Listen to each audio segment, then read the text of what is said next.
Now let's discuss the Forms widget. The Forms widget is the essence of SWPPP and is designed to be the most intuitive and simple way to manage all stormwater management forms and reporting.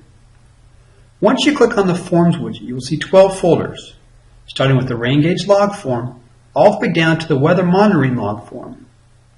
If you expand a folder, you will see all the forms within that folder sorted by the date with the most recent first. In order to begin creating forms, you will click plus form and you will be presented with 7 forms to choose from.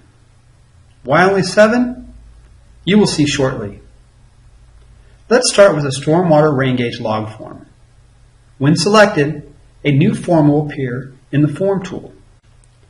Notice the information you initially entered when you created the project populates the majority of the header information at the top of the form.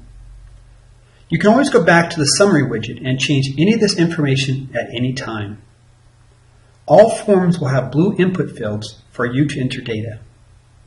Once you are satisfied with the data you've entered in the form, you can either submit the form to create a PDF that is stored in the form file as read-only. You can save a draft to edit later. By selecting Pre-populate, the form is automatically populated with all the content from the previously submitted form. This can significantly reduce the amount of fields that need to be filled, and you may edit any of the previously supplied information and resave the form as an updated version. You can email the form to multiple recipients in a PDF format.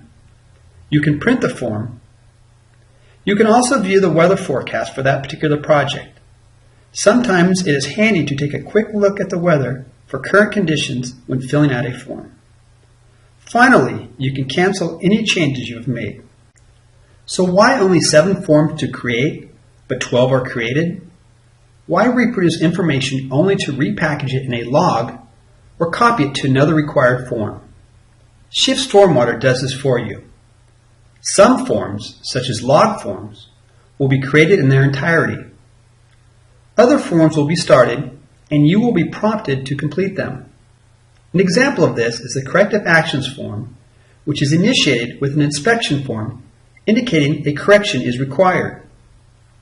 Let's look at an example of this.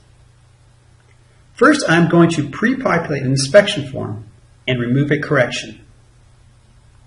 Let's submit this and see what is new in our Corrective Actions form folder. You will now have a newly created Corrective Actions form.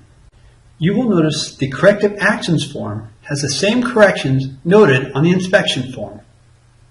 This is just one example of how forms work. So that's the basics of forms.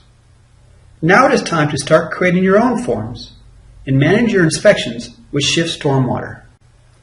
That concludes this tutorial. I hope you are now comfortable creating inspection forms with ShiftSTORMWATER. If you have any questions or comments, just email us.